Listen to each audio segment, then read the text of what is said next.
எல்லாருக்கும் வணக்கம்.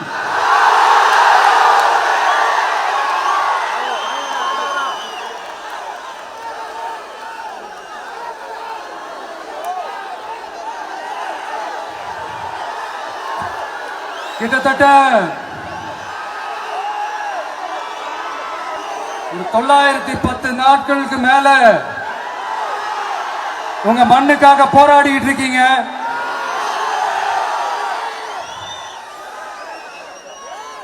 உங்க போராட்டத்தை பத்தி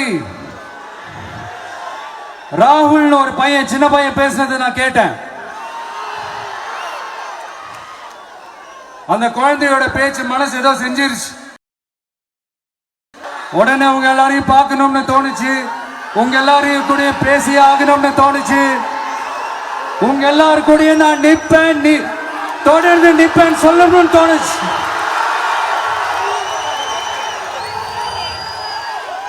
ஒவ்வொரு வீட்டுக்கும் ரொம்ப முக்கியமானவங்க அந்த வீட்டில் இருக்கிற பெரியவங்க தான். அதே மாதிரிதான் நம்ம நாட்டுக்கு ரொம்ப முக்கியமானவங்க உங்களை மாதிரி விவசாயிங்க தான். அதனால உங்களை மாதிரி விவசாயிகளோட காலடி மண்ணை தொட்டு கும்பிட்டு தான் என்னோட பயணத்தை தொடங்கணும்னு ஒரு முடிவோட தான் இருந்தேன். அதுக்கு சரியான இடம் இதுதான் எனக்கு தோணுச்சு.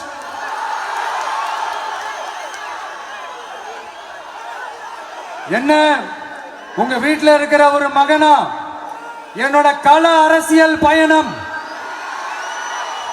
உங்களோட ஆசீர்வாதத்தோட இங்கிருந்து தான் தொடங்குது. சரி, அதை விடுவோம். நம்மளுடைய முதல் மாநில மாநாட்டில் நம்ம கட்சியினுடைய கொள்கையை பத்தி நான் எடுத்து சொன்னேன். அதுல ஒண்ணுதான் இயற்கை வள பாதுகாப்பு.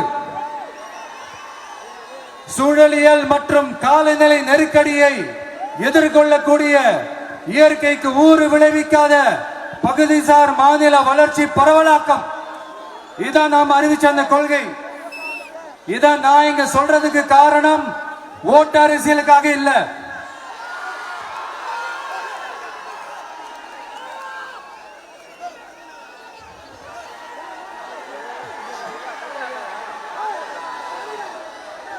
இன்னொரு தீர்மானம் அதே மாநில மாநாட்டில் நான் சொன்னேன். அது விவசாய நிலங்கள் பாதுகாப்பு கொள்கை தீர்மானம். அதுல காஞ்சிபுரம் மாவட்டம் பரந்தூரில் 1000க்கும் மேற்பட்ட ஏக்கர் பரப்பளவில் 13 நீர்நிலைகளை அழிச்சு சென்னை நிரந்தரமாக வெள்ளக்காடாக்கும் திட்டத்தை ஒன்றிய மாநில அரசுகள் கைவிட வேண்டும் வலியுறுத்தின. அது மட்டும் இல்லாம இந்த மண்ணுக்காகவும் மக்களுக்காகவும் நம்ம விவசாயிகள் பாதிக்கிற இந்த திட்டத்துக்கு எதிராக சட்ட போராட்டம் நடத்தவும் தயங்க மாட்டோம்னு சொல்லியிருந்தோம். அதை இங்க உங்க முன்னாடி ரொம்ப ஸ்ட்ராங்கா வலியுறுத்துறேன். இந்த பிரச்சனையில நான் உங்களோட உறுதியா நிற்பேன்.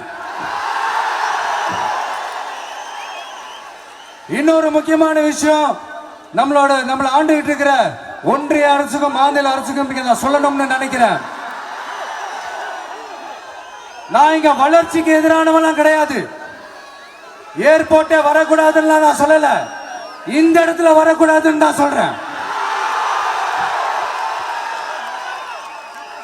இதை நான் சொல்லலன்னு வைங்களேன், இவன் வளர்ச்சிக்கு எதிரானவன் அப்படி இப்படின்னு சொல்லி ஒரு கதையை கட்டி ஆரம்பிச்சிருவாங்க. சரி, நமக்கு அதை பத்தி எல்லாம் கவலை இல்லைன்னு வைங்க. எல்லாத்துக்கும் மேல இன்னைக்கு இந்த பூமியில வாழ்ற எல்லா உயிரினங்களோட இருப்பையும் புவி வெப்பமயமாதல் பயமுறுத்திட்டு இருக்கு. அதனுடைய ரிசல்ட் தான் ஒவ்வொரு வருஷமும் இந்த மழை காலத்துல வெள்ளத்துல சென்னை சிட்டி எப்படி தத்தளிச்சுக்கிட்டு இருக்கிறது நம்ம பாக்குறோம். இப்ப ரீசன்ட் டைம்ல எடுத்த ஒரு அறிவியல் ஆய்வுல இப்படி ஒவ்வொரு வருஷம் சென்னையில வர ஃப்ளட்டுக்கு காரணமே இங்க இந்த சுற்றுவட்டார பகுதியில் இருக்கிற சதுப்பு நிலங்களை நீர்நிலைகளை அழிச்சதுதான் சொல்லுது. இப்படி ஒரு சூழல் இருக்கும் போது 90% ஆஃப் விவசாய நிலங்கள் 90% ஆஃப் நீர்நிலைகளை அழிச்சு இங்க இந்த பரந்தூர் விமான நிலையத்தை கொண்டு வரணும்னு எடுக்கிற அந்த முடிவை எந்த அரசா இருந்தாலும் அது மக்கள் விரோத அரசா தான் இருக்க முடியும்.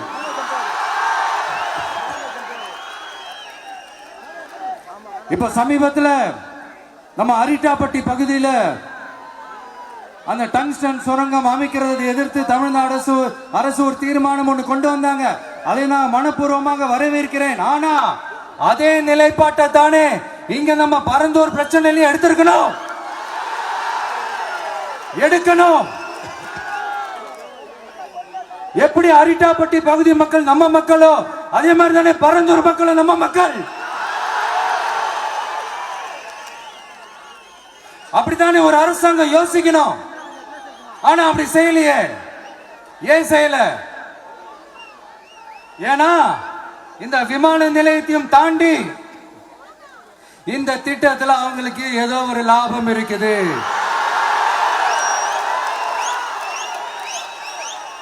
அத நம்ம மக்கள் தெளிவா புரிஞ்சு வச்சிருக்கிறாங்க. நம்மளுடைய ஆட்சியாளர்களுக்கு ஒரு சில கேள்விகள். நீங்க எதிர்கட்சியா இருக்கும் போது 8 வழிச்சாலையை எதிர்த்தீங்க, அந்த காட்டுப்பள்ளி துறைமுகத்தை எடுத்தீங்க. அதே தானே இங்கேயும் அதே நிலைப்பாடு தானே இங்கே எடுக்கணும். அது எப்படி நீங்க எதிர்கட்சியா இருக்கும் போது விவசாயிகளுக்கு ஆதரவு, ஆளுங்கட்சியா இருக்கும் போது விவசாயிகளுக்கு எதிர்ப்பா? இது எனக்கு புரியலையே.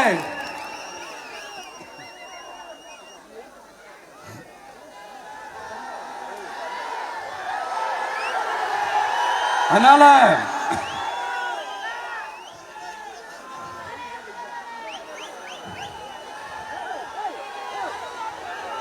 இனிமேலும் சொல்றேன், உங்க நாடகத்தெல்லாம் பார்த்துக்கிட்டு மக்கள் சும்மா இருக்க மாட்டாங்க. நீங்க உங்களோட வசதிக்காக அவங்களோட நிக்கிறதும் அவங்களோட நிக்காம இருக்கிறதும், நாடகம் ஆடுறதும் நாடகம் ஆடாம இருக்கிறதும், அது சரி. நம்புற மாதிரியே நாடகம் ஆடுறதுல தான் நீங்க கில்லாடிங்களாச்சு. அதையும் மீறி நம்ம விவசாயிங்க உங்க போராட்டத்துக்கு எதிராக போராடினாங்கன்னா பிரச்சனை தான். அதனால இனிமேல் உங்க நாடகத்தை பார்த்துக்கிட்டு மக்கள் சும்மா இருக்க மாட்டாங்க. உங்களோட இந்த விமான நிலையத்துக்காக நீங்க ஆய்வு செஞ்ச இடத்தை மறு ஆய்வு செய்யணும்னு ஒன்றிய அரசுக்கும் மாநில அரசுக்கும் நான் கேட்டுக்கிறேன். விவசாய நிலங்கள் இல்லாத இந்த பாதிப்புகள் குறைவா இருக்கிற இடங்களா பார்த்து உங்களுடைய விமான நிலையத்தை கொண்டு வாங்க. வளர்ச்சி தான் மக்களை முன்னேற்றம். ஆனா அந்த வளர்ச்சின்ற பேர்ல நடக்கிற அழிவு மக்களை ரொம்பவே பாதிக்கும்.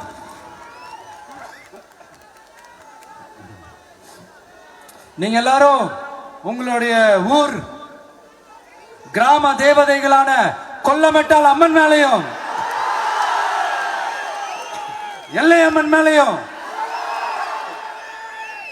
ரொம்பவே நம்பிக்கை வச்சிருக்கீங்கன்றது எனக்கு தெரிஞ்சது.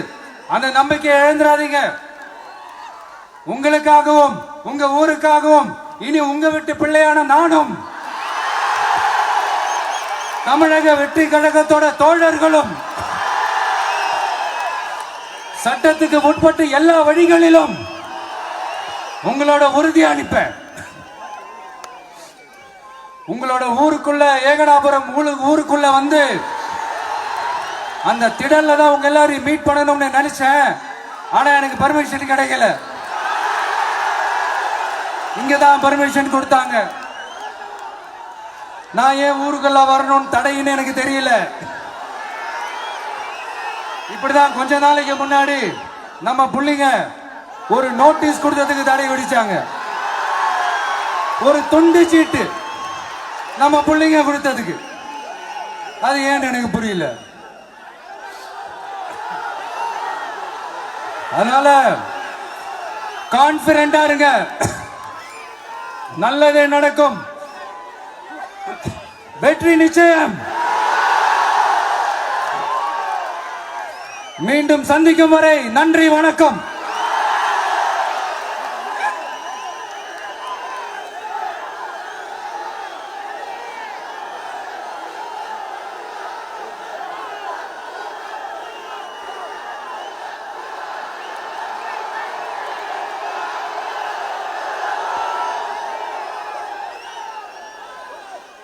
இன்னும் கொஞ்ச நேரம் டைம் ஸ்பெண்ட் பண்ணலாம் தான் வந்தா, ஆனா இந்த நிலவரம் பார்த்தா முடியாது போல் இருக்கு.